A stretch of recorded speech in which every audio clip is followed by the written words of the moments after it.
The Extra Point with Ryan Justice is brought to you by The Phone Medic. For the best in cell phone or tablet repairs, The Phone Medic is the only choice for you. The Phone Medic also offers gaming PCs, laptops, and consoles for both gamers and everyday users. Visit one of the Phone Medic locations in Amarillo or Canyon today.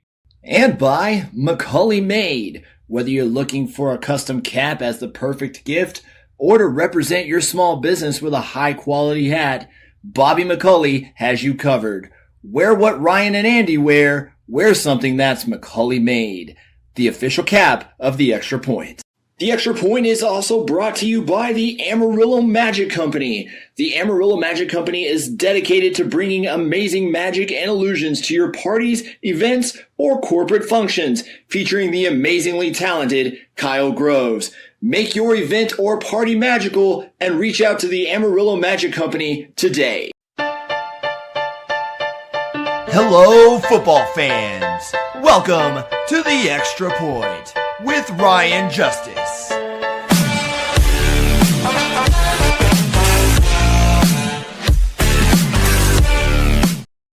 Week 11 is here, which means the playoff chase is officially on and hotter than ever. Welcome to The Extra Point, ladies and gentlemen. I am Ryan Justice, riding solo tonight. Wanted to remind you guys right off the top of the bat, go ahead, like, share, and subscribe. Get those notifications going. We're still running the contest. I need, at least 500 followers on Facebook or 200 followers on YouTube or 50 on Twitch, and we will be giving away an Extra Point hat right off the top of the bat. But guys, welcome to The Extra Point. It is week 11. We get started tomorrow night. Lots happening this week after an eventful week 10. So we'll go ahead and get right into it with hot topics. And right off the top of the bat, the Giants firing head coach Brian Daboll after they lose this past weekend to the Chicago Bears. Lots to talk about this. Brian Daboll had reportedly, it's been the blown leads, personality clashes. You saw kind of how he was acting on the sideline in a few of the primetime games. And he only had maybe about a 33% win percentage total with the New York Giants. He did take them to the playoffs. They did get a win with Daniel Jones, I believe in his first season. But then it was just a litany of injuries and just not great signings by the GM, Joe Schoen. Obviously getting rid of Saquon Barkley, signing Daniel Jones to the big deal that he got. And now, of course, Daniel Jones not with the team and having an MVP caliber year with Indianapolis. That led to, Brian Daboll's firing. Personally, my thoughts on this, I don't agree with it. I don't agree with Daboll getting fired this year. The last 2 years, it really felt like he's had the deck stacked against him. I mean, what are you going to do when you're trotting out Tommy DeVito at quarterback? It's just Malik Neighbors was clearly the best player on that offense. Sure, you could look at the defense and say, okay, Dexter Lawrence, Brian Burns, they made, which were signings that they made last year. Of course, getting Abdul Carter, Kayvon Thibodeau. Again, solid defense, solid base of the defense. I really like that defensive line of the New York Giants. But offensively, and Daboll's an offensive coach. It just never felt like he's had an entire deck to play with. And on top of that, this year, I was talking about this with some of my friends today. It felt like he didn't really want Russell Wilson. And you're talking about, you're hearing reports that, man, maybe, Jackson Dart was Brian Daboll's guy. I believe there's a video, some of the aggregators and stuff were pointing it out that, man, it didn't really look like Joe Schoen was happy that they drafted Jackson Dart. But you know what? The success was there when it was Dart and Scattaboo on the field. The Giants had something, and you kind of had to think, man, what would this look like with Malik Neighbors? Of course, there's other wide receivers there. Guys like Wan'Dale Robinson's been having a good year, and Darius Slayton. It just what I was seeing on the field from the New York Giants, aside from things like, of course, the blown lead in Denver, I wasn't sitting there going, this is fireable. And the only way that I think you look at this being fireable, you look at this leading to a head coach getting fired, is power struggle with the GM. Um, and I want to hear you guys' thoughts on this too. But this feels like power struggle with the GM. I feel like getting Jackson Dart may have been a compromise with getting Russell Wilson into the building. And seeing what he had. It only lasted 3 games before Jackson Dart came in, but there's clearly a spark there. And I feel like, of course, you don't, anytime you bruise an executive's ego, people tend, heads tend to roll. So I think that's kind of what happened. You look at what Joe Schoen did. Of course, Joe Schoen, he's still got egg on his face from everything that happened with Saquon Barkley and the fact that it was documented on Hard Knocks. In fact, so much egg on his face that they don't do Hard Knocks off season anymore because they don't want any more. Teams don't want things like that getting out.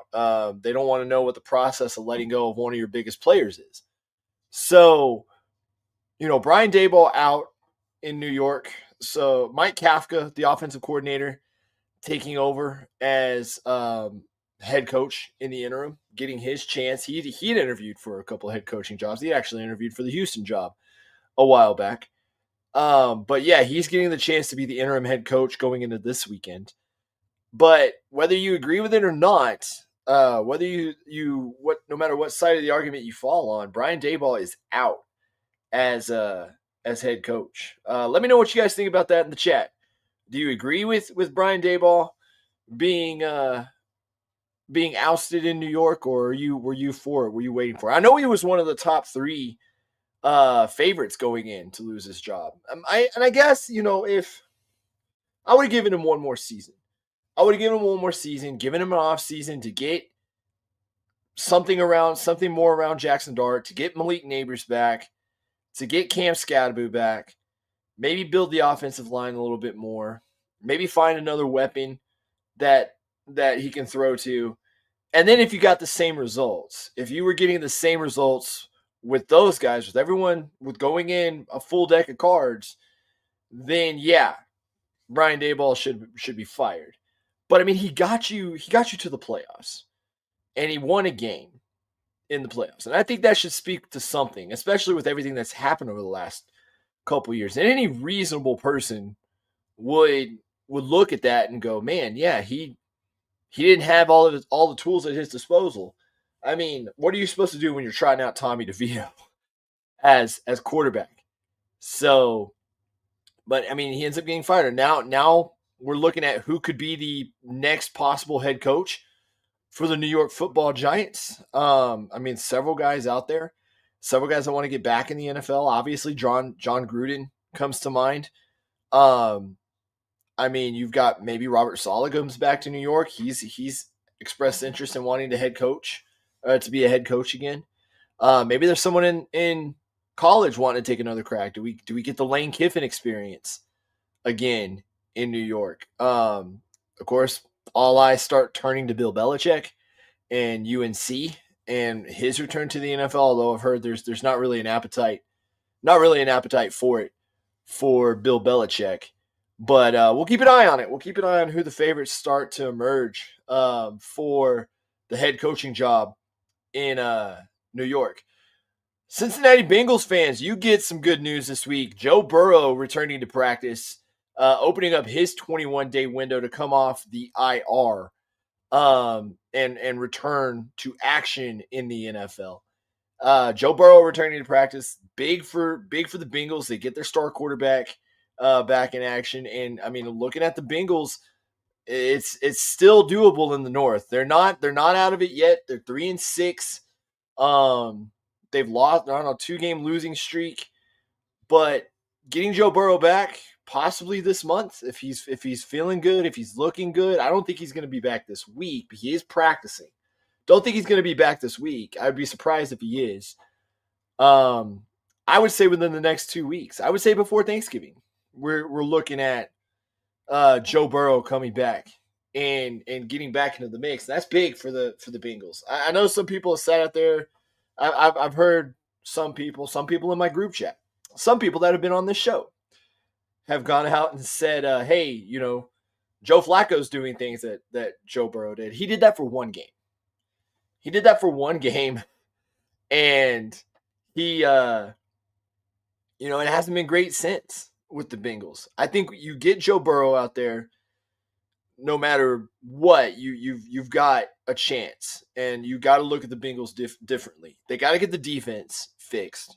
But we've been saying that for years. There's been two things you've been saying about the Bengals for years that they need to get fixed, and it's their defense and that offensive line.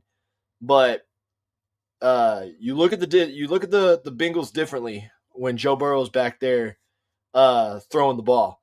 So keep an eye on that. I would imagine Joe Burrow is coming back very soon to the Cincinnati Bengals. The other thing, I don't know if you guys saw this today. A.J. Brown is not happy.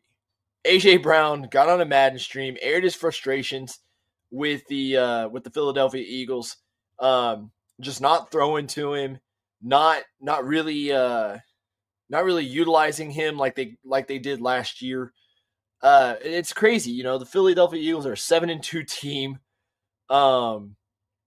They're in first place in their division.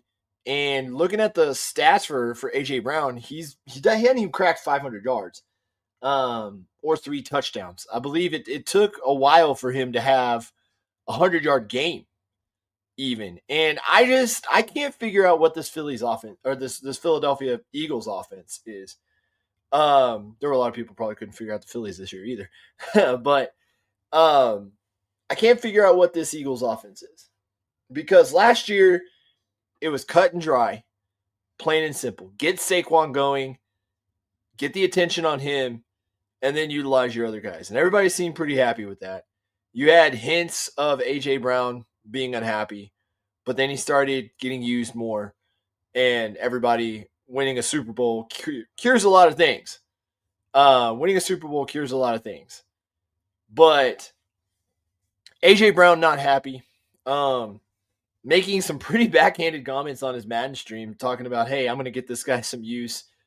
And like I said, I've scratched my head about what the Eagles offense was this entire year. I'm looking at where they are in total offense, not in the top 10.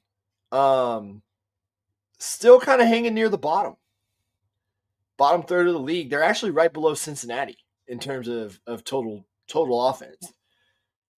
And I mean, you look at games like you had on Sunday night, and that type of offense. There's a lot of people that have the narrative that, oh man, Philly is the most boring team to watch. Can't disagree, because it just feels like their entire offense is to get them, a lot of times, is to get them in position for the tush push, or to let Jalen Hurts go out there and do everything, much like Buffalo does. But Buffalo isn't just running everything on the ground. I mean, I'm even looking at what Saquon is doing. And obviously there was going to be a dip with Saquon Barkley this year. But we're in week 11, and Saquon Barkley's at 579 yards. Which doesn't feel right. I don't want to sit here and say, oh, he doesn't have his legs after last year, because Saquon Barkley's still the guy. I don't like the play calling or the game planning that we've been seeing from the Philadelphia Eagles. It's an efficient offense. I mean, it's working, it's moving, it's winning games. You're 7-2 for a reason. But I think if they find themselves in a situation where they got to have a shootout, I don't know about this offensive play caller, Kevin Patullo. And when you're not using guys like A.J. Brown, when he's telling people drop him in fantasy, that's coming straight from him on that stream, to drop him in fantasy. Got some people in my league that might want to follow that advice. But when it's coming that they, to drop him in fantasy, they like that. To me, that says a lot about the offense. When you've got him and Devonta Smith and Saquon Barkley with Jalen Hurts under center, I don't see why this offense isn't a more balanced offense. I don't see why you're not, why Jalen Hurts isn't out there ripping it and getting it to these receivers and getting it to these, very talented wide receivers, especially coming off a Super Bowl. There's times where I look at this Philly offense and it just looks tired. It just looks like they put everything they had into that Super Bowl, and they're still winning. They put everything they had into that Super Bowl, and they're just tired. I think they make the playoffs. They're running away with the NFC East. They're going to break the streak of repeat champions in the NFC East. I don't see anyone catching them, but I don't think I see them getting far in the playoffs. They're going to run into a Seattle or a Tampa, and I don't think they're going to have the firepower to really get it going against those teams when it comes time to the playoffs. So that will do it for Hot Topics, though. Game reactions. We'll get into that, and those are going to be brought to you by McCauley Made. And by McCauley Made. Whether you're looking for a custom cap as the perfect gift or to represent your small business with a high-quality hat, Bobby McCauley has you covered. Wear what Ryan and Andy wear. Wear something that's McCauley Made, the official cap of the Extra Point. Definitely. We want to give away one of those caps, guys. Want to give away one of the Extra Point caps. So get the word out. 250 followers on Facebook, or 500 followers on Facebook. That's what we want. 500 followers on Facebook. 50 on Twitch, or 200 on YouTube to get one of these Extra Point caps. And we're going to be doing a giveaway. We're looking to do our first live on location Extra Point, getting with some places for that. We tried last year with the Super Bowl, but that damn sickness got everybody. So keep an eye out for that. But let's get into game reactions. We kicked off the week. We capped off the week, bookended it with 2 10-7 games.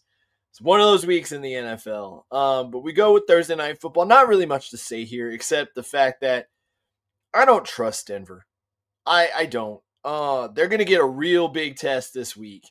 But Vegas' defense should not have been able to do what they did against the Denver Broncos. I expected the Denver defense to hold Vegas to 7 points. I expected them to hold that offense underwater, for lack of a better term.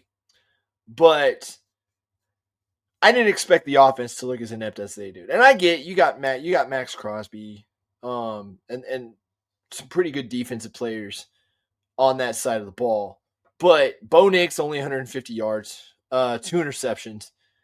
Dobbins 77 yards on 18 carries. Bryant, your leading receiver, with 43. I mean, this was a team that traded away their best receiver and signed an aging Tyler Lockett. This is a team being coached by the ghost of Pete Carroll, because it looks nothing like what he had in Seattle.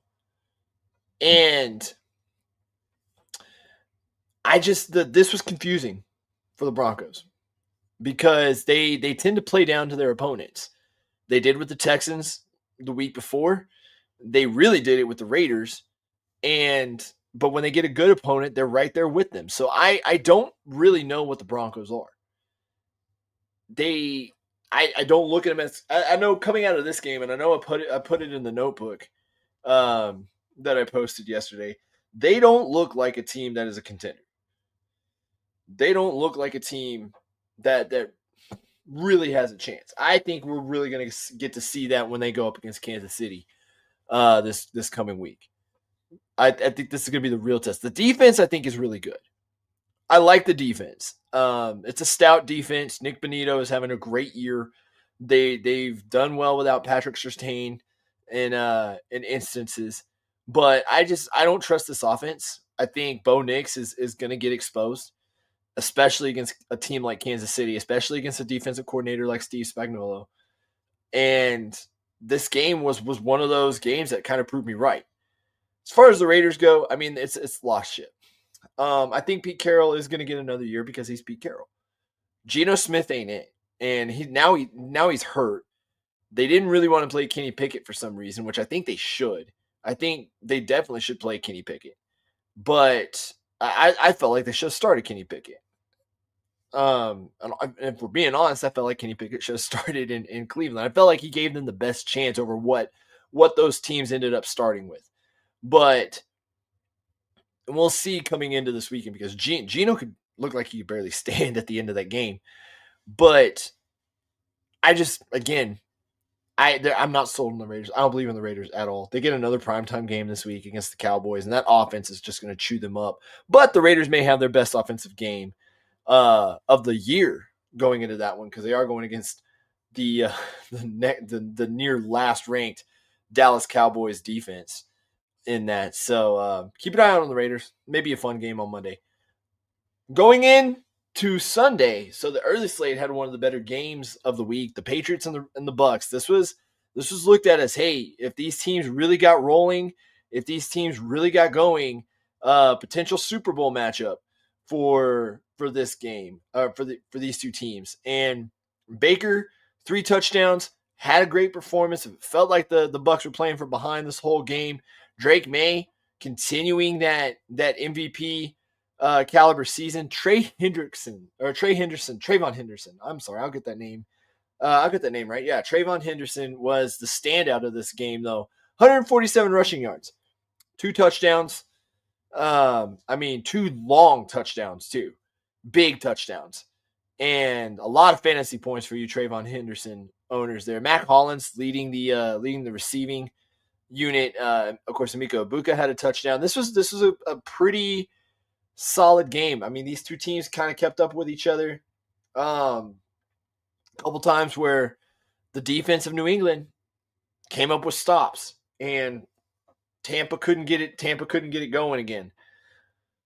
I think they're looking at getting Bucky Irving back soon. I think they're missing that. I think they were just missing that bowling ball type of running that they had gotten out of Bucky Irving.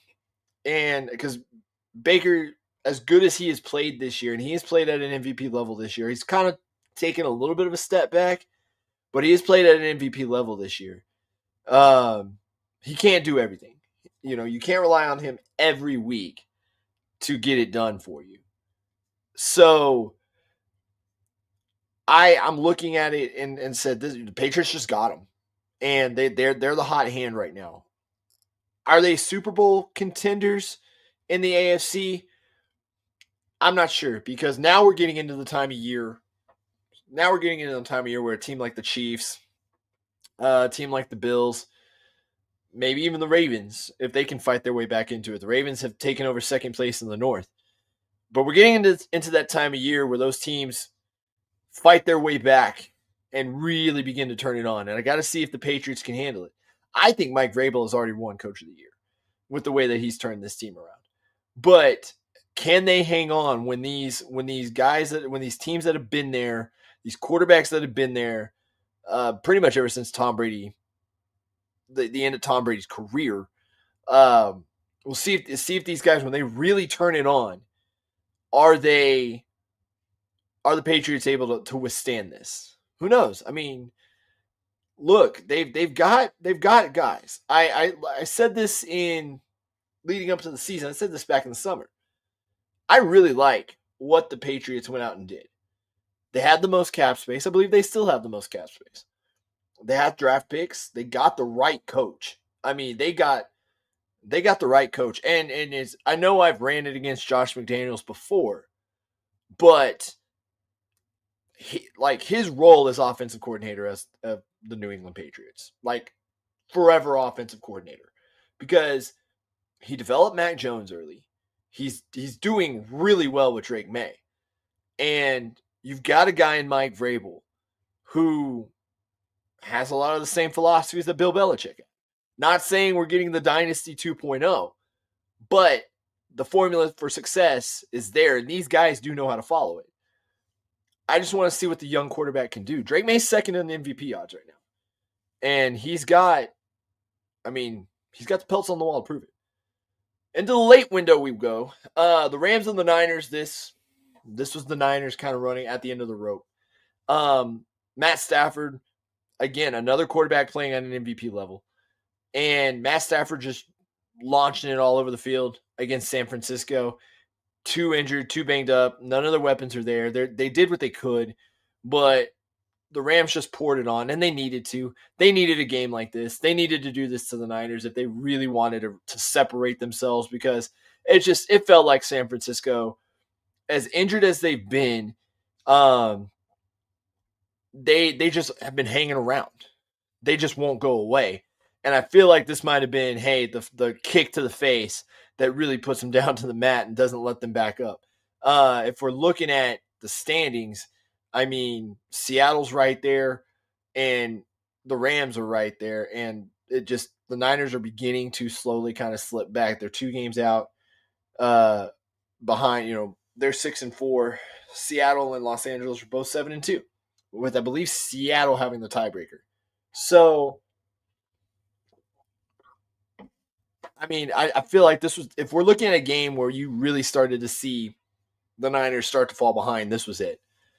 And because even though Mac Jones threw for almost 400 yards, the Rams dominated and never let the late window was pretty much blowout city this week.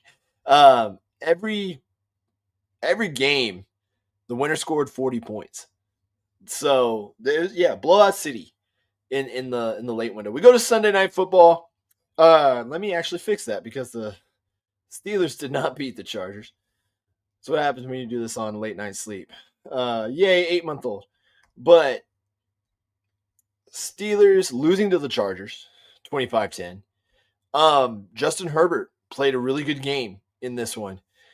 And a lot of the narrative that I'm seeing, what I've been seeing a lot coming out of this game, was Aaron Rodgers showing his age. This was one of those games that you looked at and you go, yeah, it's time. It's time for Aaron Rodgers to retire. Whether this keeps the Steelers, because they're 1 game away from being 500. Both these teams are missing pieces, or whether it's by injury or it's just they don't have it on the team.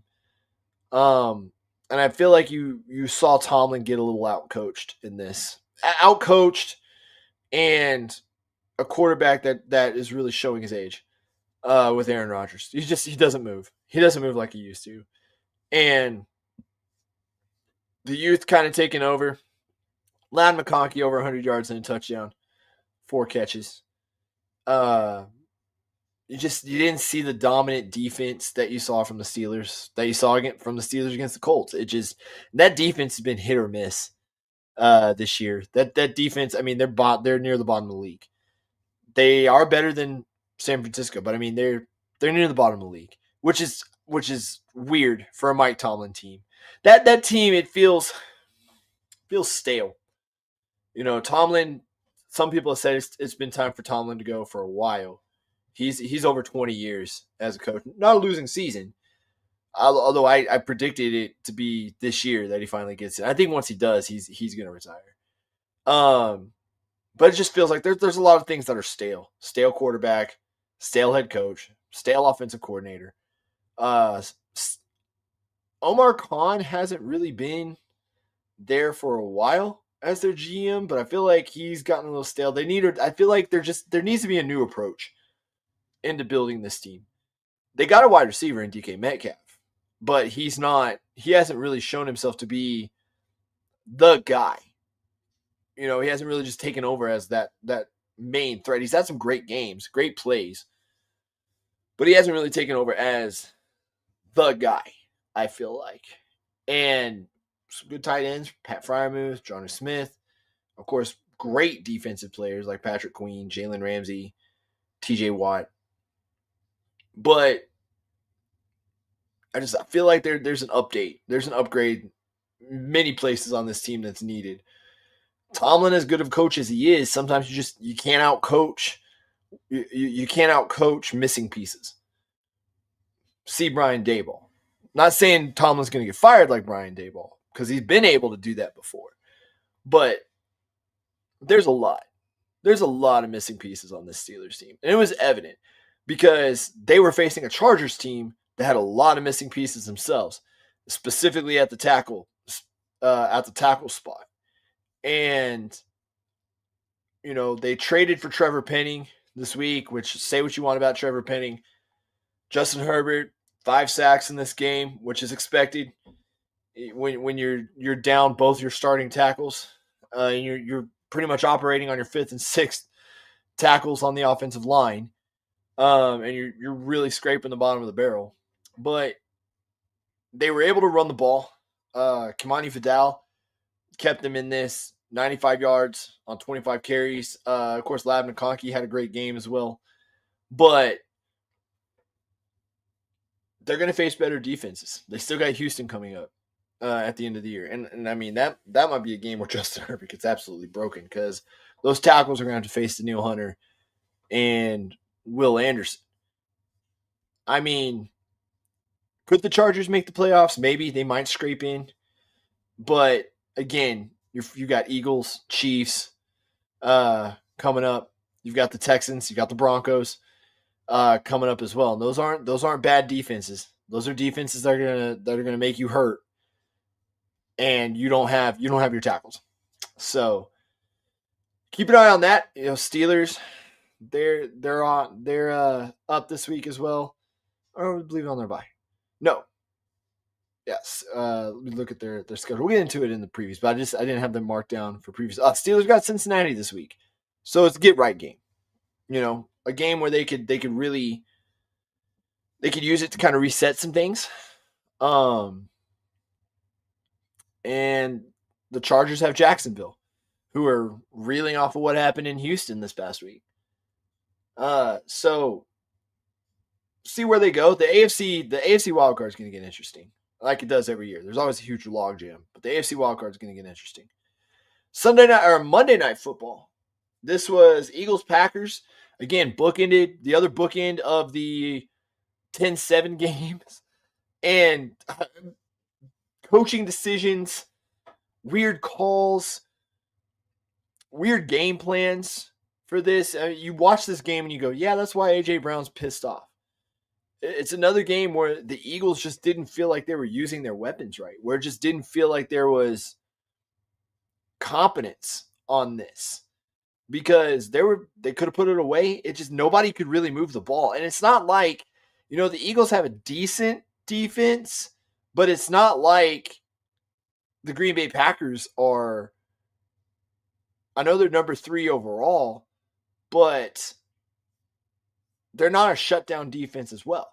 Micah Parsons didn't get a sack or a pressure. He barely had his name called other than recapping what happened with the trade. But I just Jalen Phillips made an impact in that game, the trade that the Eagles made with Miami. That's about it though. That's just the offense. This was decent, good defense, but I think it was more about just the inability of these offenses to move the ball. And which is I kind of get it with Green Bay because Tucker Kraft was really the spark that they had found. But you've got Matthew. You finally drafted a wide receiver in the first round, and it feels like Matthew Golden has just faded into the distance. Of course, you have Romeo Doubs. You got Christian Watson. There's guys there and of course you got Josh Jacobs. You ran this offense through Josh Jacobs last year, and it looked like it was working really well. Like what happened? And I'll get into what's going on with Matt LaFleur a little bit later in Buy or Sell, but they're just. I don't know. The Packers offense these last 2 weeks have been really bogged down, and it feels like the blueprint has been shown to beat the Green Bay Packers. Low scoring, lots of defense, and you challenge this offense to make a play. Cleveland beat them 13-10. Carolina beat them 16-13. Eagles beat them 10-7. Low scoring, really physical, heavy defense games looks like what is going to beat Green Bay, because if you get in a game where you're over 20 points with them, they've won. When you're trying to outduel Jordan Love, no, you need to pin him down with defense and not let them score. I guess it's probably easier said than done, but you got to take advantage of some of these calls that's being made. You got to take advantage of some of these offensive strategies that are happening with Green Bay, and the teams that have beat them, I mean, look at it, is Carolina a great offense? Absolutely not. Is Cleveland a great offense? No. I mean, I'm looking at the Packers. You get beat by one of the worst offenses in the league, by one of the bottom six offenses, two of the bottom six offenses in the league. You get beat by them in low scoring games. Don't get me wrong, they have really good defenses, solid defenses. Cleveland's number 2. Carolina, they were up there in the top 10. But I think the blueprint's there. And those teams with good defenses are really going to hold down Green Bay. I'll hit up Matt LaFleur and buy or sell. Coming up, 3 up, 3 down. But first off, we're going to hear from Amarillo Magic Company. The Extra Point is also brought to you by the Amarillo Magic Company. The Amarillo Magic Company is dedicated to bringing amazing magic and illusions to your parties, events, or corporate functions, featuring the amazingly talented Kyle Groves. Make your event or party magical and reach out to the Amarillo Magic Company today. Definitely want to hit up the Amarillo Magic Company. Go see their Friday night magic shows, but they got some great theme shows coming up. They got Christmas Through the Eyes of a Child that they got coming up, which Kyle Groves has said tickets are going fast. So go check out the Amarillo Magic Company. Awesome show. Great job done by Kyle Groves. If you're in town here in Amarillo. So let's get to 3 up and 3 down for you guys that haven't seen 3 up and 3 down. Basically, I picked my 3 best performances from the week, and I picked my 3 worst performances for the week. First on the up list, I got to go with Davis Mills. I debated putting him on there, but this was probably the best game that I had seen out of Davis Mills, and he got the Texans out of a really tough spot. Coming back from being 19 down to win it. I mean, you talk about the thick 6 that was in the end. I iced the game, but Davis Mills won it on that scramble to win the game. But he played they overcame it, and I hadn't seen the Texans do that. That I put in the notebook. That was something that the Texans really showed me. That was something I was sitting there going, okay, Houston, you have this in you. Make it consistent, especially what they did in that fourth quarter. This needs to be what you see throughout the year. I chalk some of it up to Davis Mills being familiar with this Patriots system that Nick Caley likes to run, and it showed. And you've seen how far he's come, and I've been really impressed because I was watching him through 2021 and 2022 when this team was down to the bare bones. And I said this after the game. I feel like Davis Mills, maybe not for the Texans, because I've seen CJ Stroud do things that I know Davis Mills can't do. But then again, sometimes it's what you process versus raw talent. But aside, I've said that I feel like Davis Mills deserves a chance to go be a starter on another team, especially when he puts together performances like this. And he didn't play bad against Denver. But it's just, hey, it's that prepared factor. You know, he didn't prepare as a starter that week, he prepared as a backup. He had a week of preparing as a starter, and this is what you get. He's got another week of preparing as a starter because it's looking like he's gonna start against the Titans. So we'll see. Again, another really bad team, but we'll see what he gets to do. And I think he's going to put together some tape that is really going to make some teams interested in him come the offseason to be their starter. I would look at Carolina. I would look at New Orleans, or hell, even Cleveland. Deshaun Watson's not going to be there. Who knows what happens with Dylan Gabriel? I don't really want to see Shedeur Sanders start, but even Pittsburgh, you know, Davis Mills can go up there and do better than what this version of Aaron Rodgers is doing. Not overall, but he could go be a starter. There's going to be teams that need a quarterback. Arizona, because I don't think they're sticking with Kyler Murray. I feel like after this performance, he deserves a shot at being a starter in the league this year. But he's on the up list for this week. Next up on the up list, Jahmyr Gibbs. I believe this is his first time being on the up list this year. He should have been on more. But Jahmyr Gibbs, again, I've called him this before. He's an absolute weapon. Whether it's catching the ball, running the ball, he dominates games. Sonic and Knuckles, baby. And Sonic ran all over Washington. on Sunday. I miss having him on my fantasy team, but averaging almost 10 yards a carry. That's just ridiculous.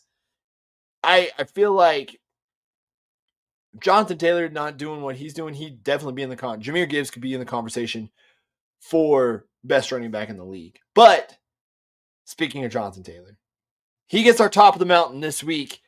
32 carries, 244 yards, 3 touchdowns, adding 42 more yards for 286 total yards of offense on Sunday in Berlin. He's an MVP candidate.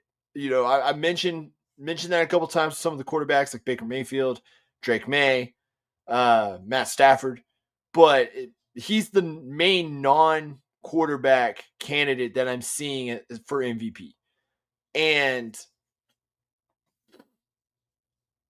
I feel like he's having a better season than Saquon Barkley, to be honest, than Saquon Barkley did last year.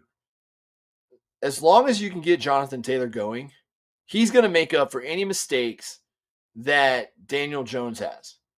He's the first running back over 1,000 yards this season. He's actually at 1,100. He's averaging 114 yards a game. He's got 15 total touchdowns. He is on pace to break some huge records. And I hate that that's what it has to be for a running back to get the MVP. But if he continues on this pace, there's no doubt he's the MVP. I don't care what Sam Darnold has done. I don't care what Josh Allen has done. Mahomes, Drake May, Matt Stafford. I don't care what they've done. If Jonathan Taylor keeps this pace up, he's going to be on pace to break the touchdown record. He's going to be on pace to break the rushing yard record. He would be the runaway MVP. No pun intended. So we go 3 up, and we go 3 down. Next up on the down list, and this is the second time I'm going to harp on, Green Bay Packers. Again, I mentioned this when I was looking at the game reaction, but you lose to Carolina, you lose to Cleveland Browns, and you lose to the Philadelphia Eagles. The trend is the Green Bay Packers are losing to teams that don't have great offenses but have pretty good defenses. I mean, if you haven't seen Carolina's offense with Bryce Young right now, it is atrocious. It's an eyesore to watch. I mean, there's just no effect. All the goodwill that Bryce Young had last year is gone, and it is all going through Rico Dowdle right now. We all know what's been going on with Cleveland, and Philly doesn't know who they are either. You've got receivers mad. You feel like this entire offense is there to set up the tush push or to get Jalen Hurts running. I mean, Saquon Barkley less than 600 yards at week 11 in the season. I know last year he was on a record-breaking pace, much like Jonathan Taylor is this year. But it just doesn't feel right that Saquon Barkley is below 600 yards in this offense. But all 3 of those teams with huge questions on offense, with very low rankings as far as total offense goes, bottom third of the league, they beat the Green Bay Packers, who top 10, top 12 offense in the league. We were thinking Jordan Love might make a push for the MVP. We were thinking, hey, they finally got a first-round receiver. So now we really get to see what this team can do. And it's just been... If I'm a Packers fan, I'm frustrated at this. I'm frustrated at this because these are the type of losses. These are the type of things. And then, of course, you have the tie with Dallas. Those are the type of things that you look at and you go, I can't take this team seriously. Every one of their wins, they've scored more than 20 points. And their opponent has also scored more than 20 points. Every one of their losses, they've been held 13 or fewer points, and their opponents have scored less than 20 points. So that baffles me. And that really makes me pump the brakes on anyone sitting there saying Green Bay could go win a Super Bowl. I think once they get to the playoffs, they're going to get shut down. Like that, again, I think the blueprint is there to beat Green Bay. You don't have to score much. If you try to outscore them If you try to go run a track meet with them, they're going to beat you.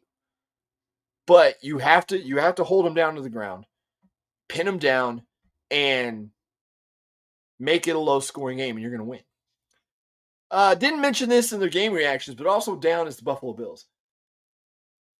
I can't explain how the Bills let Miami do that.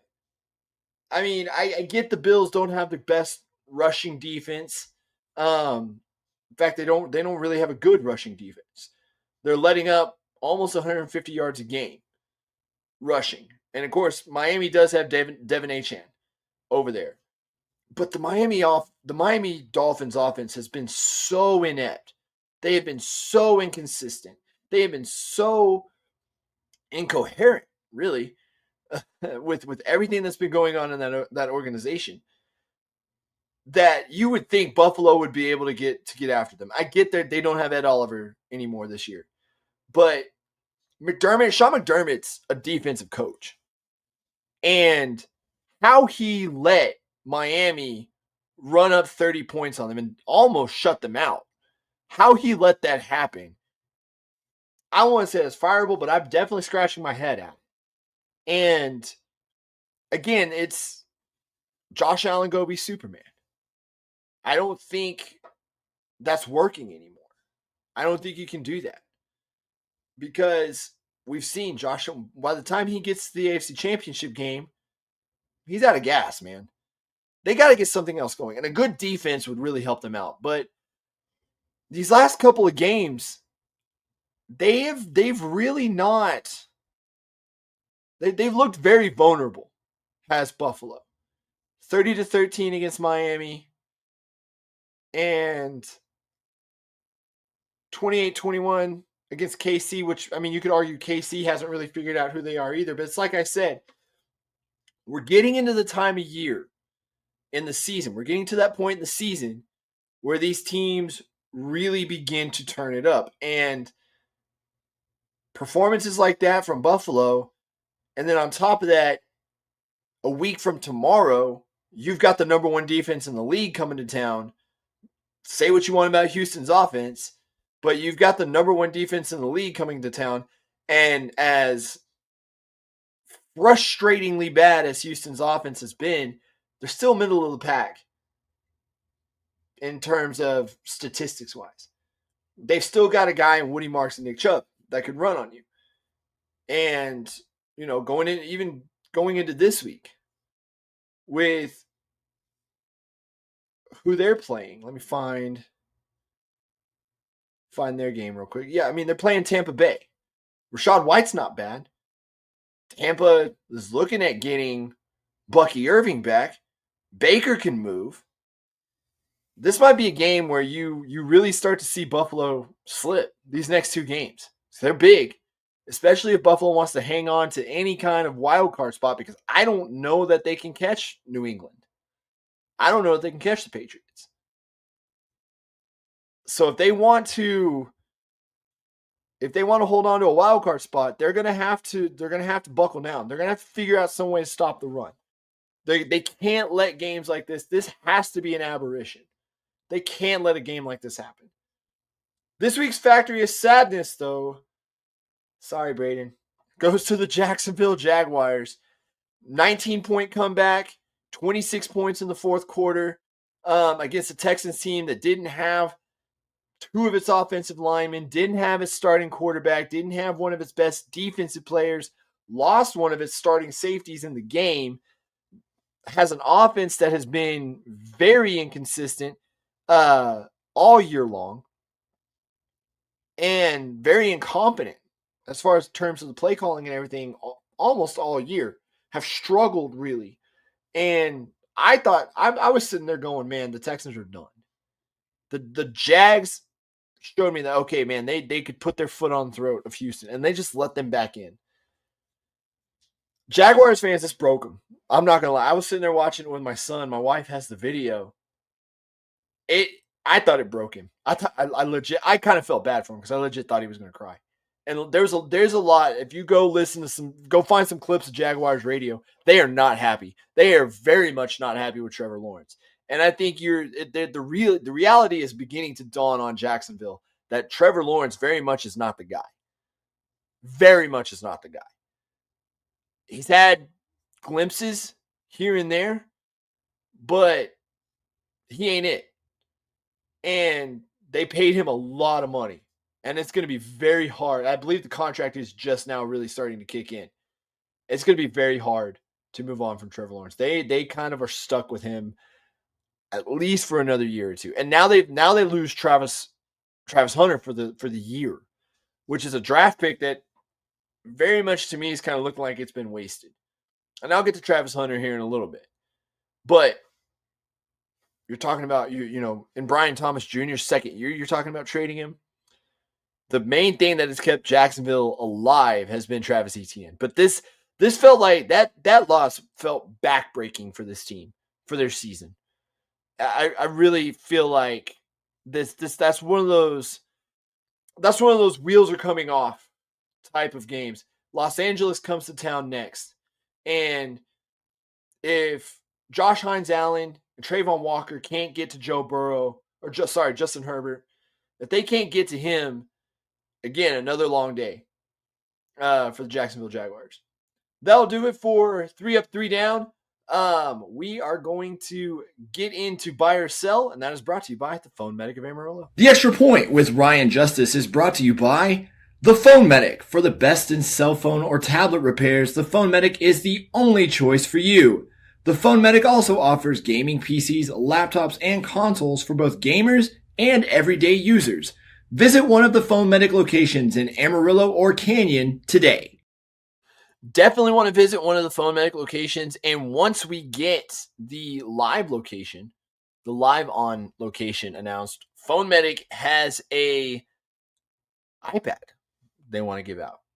So have yourself a chance to win a brand new iPad from our friends at the Phone Medic of Amarillo and Canyon.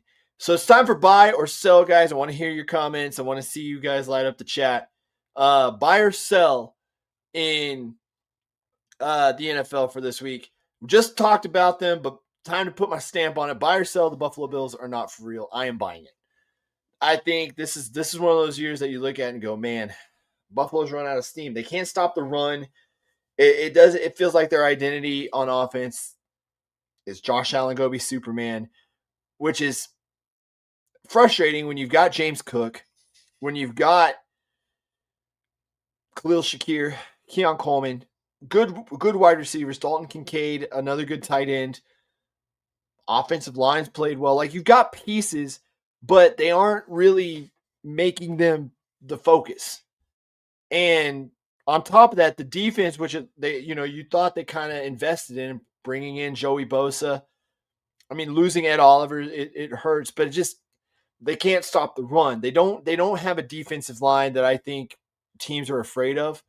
They don't really have a secondary either. If I'm looking at their defense right now, kind of towards the middle of the pack. They got a good passing offense, but again, a decent passing offense. But again, you're letting up 150 yards a game on the ground, which means you're letting teams control the ball, which is what Miami did to them this past week, on top of Devin Achane breaking big runs. And that's kind of what's hurt them all year. And teams that could do that to the Bills and prevent them from scoring big and turning it into a track meet, generally they've beaten. That's how Buffalo's gotten beat. So no, I'm not buying the Bills as being for real, a real threat to the Super Bowl this year. I think they can get the playoffs. I think they'll get a wild card spot, but ultimately one of these teams that can A, run the ball, and B, keep Josh Allen contained is going to end up beating them in the playoffs.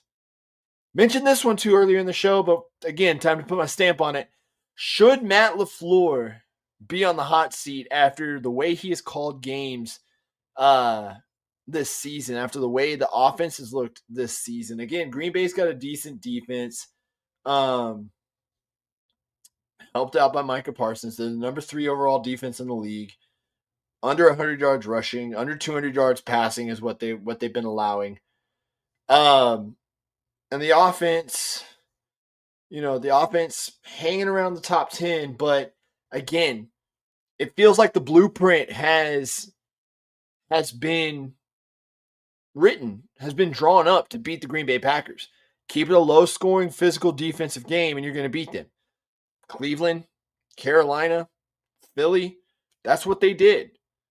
That's how they won. They've been beaten by offenses that are not that good. They have been beaten by two offenses that are in the bottom 6 of the NFL.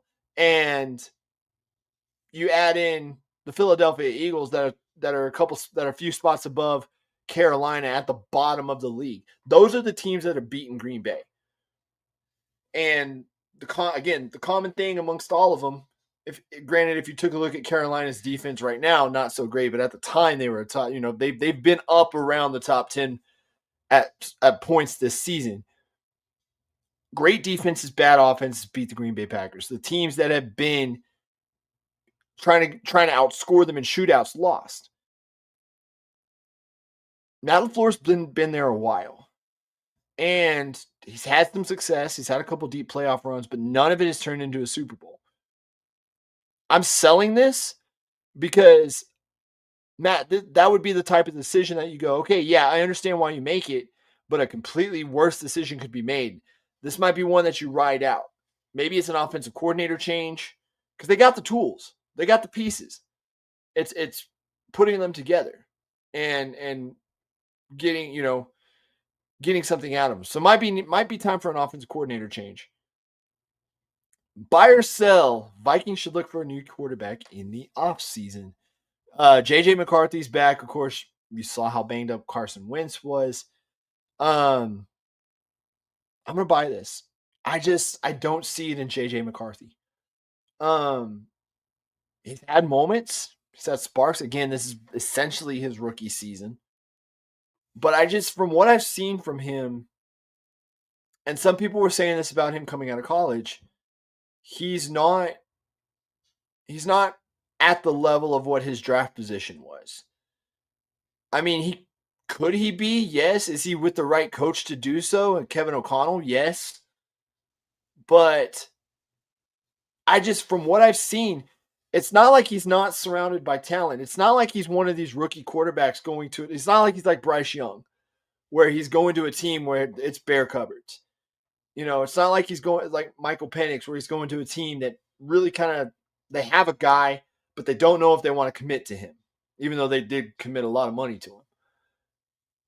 No, he's going to a team that's got Jordan Addison, one of, if not the best wide receiver in the league, Justin Jefferson, Aaron Jones, Jordan Mason, a really good defense, a really good coach. And I just don't feel like J.J. McCarthy is the guy that puts them over the top. Like Sam Darnold last year, even though he was a big surprise, you could argue all that talent in Minnesota and the way Sam Darnold was playing was what put them over the top. Now, am I leaving out that Kevin O'Connell could develop J.J. McCarthy into a really good quarterback? No. I mean, he did throw for almost 250 yards. But going back into that game, McCarthy also threw 2 interceptions against a Baltimore team that really doesn't have a great defense as well. I know it kind of seems like they're getting a little bit back into the rhythm of things, but the Ravens are still down in the bottom part of the league too, as far as their defense goes. And they kind of shut down the Vikings, which you would think with all that talent in Minnesota, they would have been able to, and the defense playing for Baltimore the way that they are, they would have been able to do something. A better quarterback would have been able to. So yeah, I'm buying. I feel like the Vikings should at least look into looking for a new quarterback this season. As I mentioned earlier, Travis Hunter out for the year. Of course, he was brought in. The Jaguars traded up to the number 2 pick to get him so he could play both sides of the ball. And that was the thing a lot of people were watching all year long watching his snaps on either side of the ball. He's averaging 68 snaps a game, which was the most in the league. And he started to kind of drift over to the offense a little bit more, brought in certain situations for the defense, but he looked like he was becoming more of an offensive player. And then, of course, he gets hurt, and now he's out for the year. So buy or sell, Travis Hunter should stick to one side of the ball. I'm buying it. There's no, I think it's cool. You tried it in the NFL. Maybe back in the day, you had guys, back when Deion was drafted, you had guys that might could do it, but nobody in today's NFL that wants to be thoroughly successful in this league is going to do that. Is going to be able to do that at a high level, or at least as high of a level that Travis Hunter was doing in college. And I think that was the fact, this and his production in the league, because I don't believe he had an interception this year. He had a couple pass breakups, a couple good routes, but I didn't see anything from him on the defensive side of the ball that screamed, there it is. I didn't see anything from him on the offensive side of the ball that screamed, there it is. I think if he sticks to one side of the ball, no matter what side it is, he'll be able to flash that because he is good at both of those. But if he wants to be great, if he wants to be one of those guys that makes that big money, if he wants to be a focal point on either side, he needs to specialize on one side of the ball. So yeah, I'm buying that one. That'll do it for buy or sell. We're going to get into our game previews, guys. Week 11 gets kicked off this coming week. In fact, about 24 hours from now, we'll probably be in the fourth quarter of the Thursday night football game. And that game is going to feature the New York Jets. They're 2-7 going to the New England Patriots, who are 13.5-point favorites. The Patriots are actually going to be wearing their new rivalry jerseys tomorrow. And I thought those Patriots ones were pretty clean, if I do say so myself. And I don't like the Patriots at all. But I thought those rivalry jerseys were pretty clean. They were nice. We'll get to see them in action tomorrow. We get to see the Rams ones too, this coming Sunday. Those black ones that they have. So I'm looking at this game, and of course the Jets aren't playing for this year anymore. After the trade deadline, they made that clear at the trade deadline. They got the win on Sunday, which of course that's the Cleveland Browns, who they're still plugging away at it. They still got a great defense. And I think that's been the thing that's kind of kept them in it. But the Jets aren't playing for this year anymore. Again, you could break it down. You've probably seen it broken down after the trade deadline. 2 firsts this year, 2 seconds, 2 firsts and 2 seconds this coming draft, 3/3 the draft after that. The Jets aren't playing for this year anymore. They're not. Aaron Glenn's job is safe. I think he's gotten the front office on board with what the vision is. I mean, they're going to have a new quarterback next year. I will definitely say that. They still got it good. Breece Hall's still there. Garrett Wilson's still there. So whoever is quarterback is going to have some tools to work with. And I think Aaron Glenn is going to want to rebuild the defense with guys that he feels like fits his mold a little bit better than what was already there with like Sauce Gardner and Quinnen Williams. But of course, no brainer. Got the Patriots in this. I don't know if it's going to be close or not. I think the Patriots could cover. This is going to end up being a blowout, I think. Of course, it could be a surprise, but because sometimes you look at a game and you're absolutely like, this is going to be a blowout. It turns out to be a great game. I just don't see it. Again, Justin Fields didn't even throw for 75 yards again in an entire game. So I think it's another game where you're going to really see how much Justin Fields is not the guy. Next up, we got Tampa Bay at Buffalo. These are two teams that are reeling. These are two teams that really have problems they need to get solved. They really have some things. They're both coming off losses, and in their respective conferences, if they really want to keep going in the playoff race, they need a win here bad. They need a win here desperately to keep it going in the playoff race. Buffalo, of course, like I said, we just mentioned it, having issues in the run game. They're 5.5-point favorites. Of course, Tampa Bay is without 2 of its top receivers, but you could argue Emeka Egbuka is filling that role nicely. Cade Otton's emerged, of course, as a good target as a tight end. Rashad Weissman holding it down. They could get Bucky Irving. Sorry, Bucky Brooks. But go listen to his podcast. He's a really good dude. But they could get Bucky Irving back soon. I know he's beginning to practice again. So I like the Bucs in this one. I feel like they play better defense than Buffalo. And if they can stop the run, stop James Cook, and if Tampa can get it going, I like Tampa going up to Buffalo. Shouldn't be too cold up there, although Baker's used to playing in that from Cleveland. I like the Bucs in this one.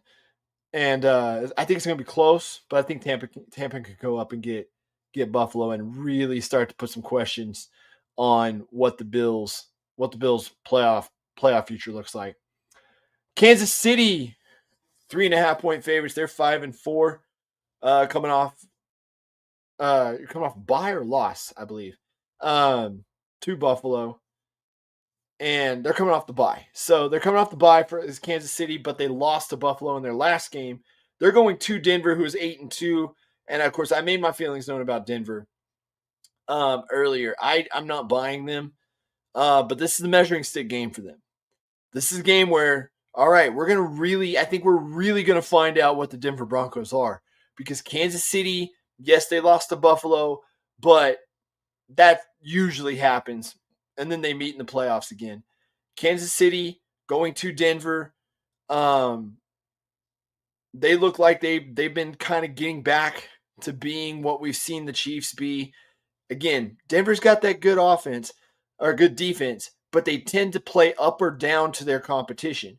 And when they play down to their competition, it does not look good at all.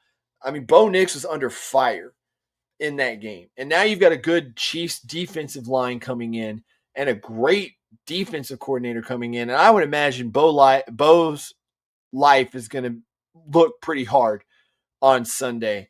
Patrick Mahomes, I don't – he's going to have issues with this defense. I don't think that they're going to make it easy for him.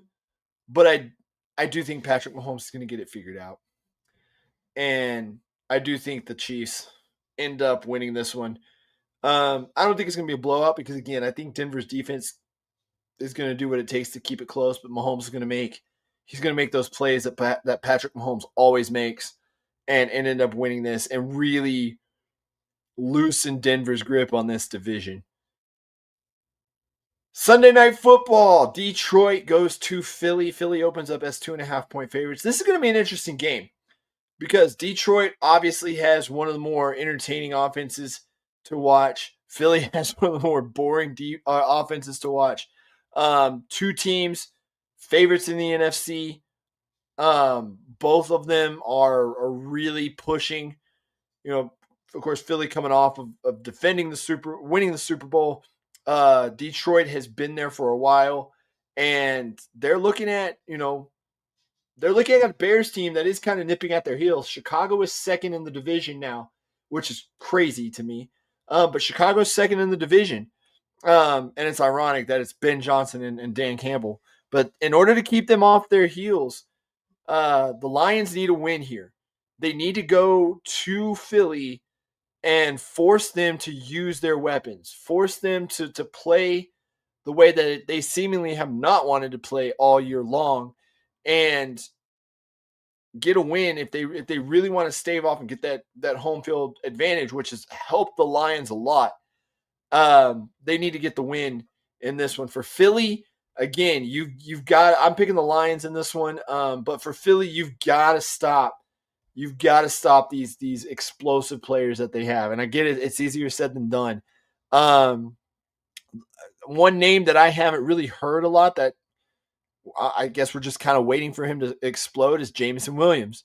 Looking at Jameson Williams and looking at where he's at for the season, of course, he was a big part of that team last year, very much providing those explosive plays, but he's pretty far down on the, he's third on the team in receiving. He hasn't broken 500 yards yet. He's got 4 touchdowns this season, but I mean, it just feels like we hadn't heard his name enough when it comes to the Lions. So I'm looking for the game where he finally breaks out. Of course, you want to be watching Amon-Ra St. Brown, Jahmyr Gibbs, David Montgomery, Jared Goff up against a good defense. But I trust this Lions team, and I've got them winning in Philly on Sunday night.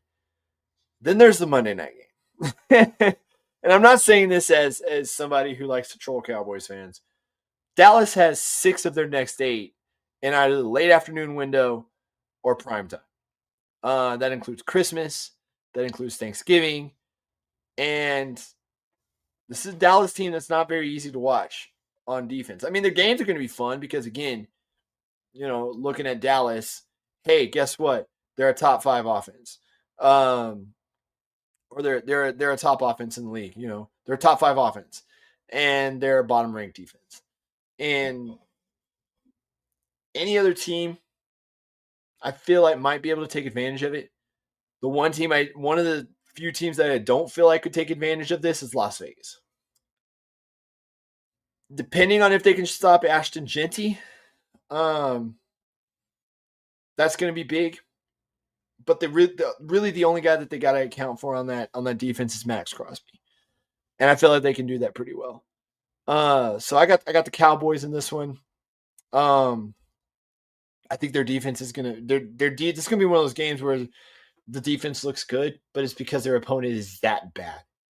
So yeah, I got the Cowboys in that one. I don't think that one's gonna be much of a game. I'm gonna watch it, but I don't think that's gonna be much of a game as far as Dallas versus Vegas goes.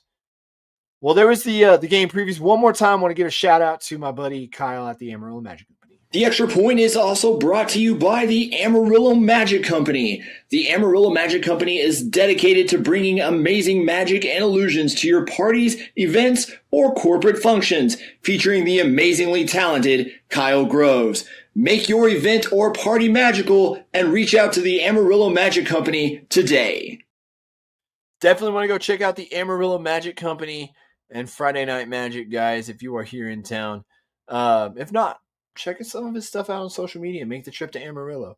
And while you're at it, if it's a Sunday, come watch football with us at Buffalo's. I won't be there next 2 Sundays. I'll be on the road. Yeah, come watch some football. Come see some magic. Come chill with us.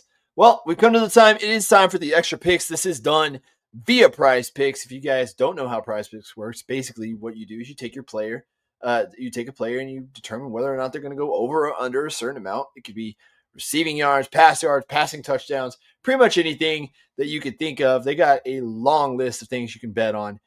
They got some good bonuses going right now, some good promos, some good, little things you can get a little bit of extra on. And as always, guys, please gamble responsibly. If you do have a problem, reach out and find somebody to help with that problem. There's plenty of resources available. But for this week, for the extra picks, I've got Cam Ward up against the Texans, under 198.5 passing yards. The Texans, of course, like I said, the number 1 defense in the league. They're only allowing 171 passing yards a game. And Cam Ward doesn't really have much of a run game to back him up. So I think if I'm taking the under on this, under 198.5 passing yards, he's going to turn the ball over a few times. He's going to get sacked. So I don't see him going over 150. In fact, I don't think he went over 150 the last time they played either. Next up, Rico Dowdle for Carolina, over 88.5 rushing yards. Of course, Rico Dowdle has taken over the number 1 spot in Carolina. They're playing Atlanta, and I know Atlanta's got a decent defense, still a top 10 defense, but they've been shaky as of late. And that's one thing I will say about Carolina that's kept them afloat and given them the record that they've gotten is they've gotten the ball to Rico Dowdle. And I feel like over 88.5 rushing yards, Atlanta's given up some big plays. Carolina got them 30-0 last time. I think Rico Dowdle has another big game for Carolina. Next up, Nico Collins, over 68.5 receiving yards in this game. Of course, he had a big game last week, and Davis Mills knows how to get him the ball. Tennessee has a terrible defense. In fact, I believe they're the last ranked defense near the bottom as far as defense goes, bottom third of the league, and they are allowing over 200 yards passing, so very easy for Nico Collins to go over 68.5 receiving yards in that game. I think he's going to end up having a big game as well. Guys, make your prize picks and put together your lineup. You can turn $10 into $10,000. Just, again, bring your lineup and make your picks, who you think is going to go over, who you think is going to go under. But that'll do it for this week. Enjoy week 11. I'm going to be in Dallas wrestling at Anime Intensity or Anime Insanity. My apologies for not remembering the name, but I will be at the K. Bailey Hutchinson Center this weekend wrestling with Versus Pro and Kingslayer Wrestling. If you guys want to come out and see me and say hi, and come watch some matches, some good wrestling, some good guys on that card. But week 11 begins tomorrow, and I'm excited to watch it. Have fun this weekend. Be safe, and goodbye. Good night.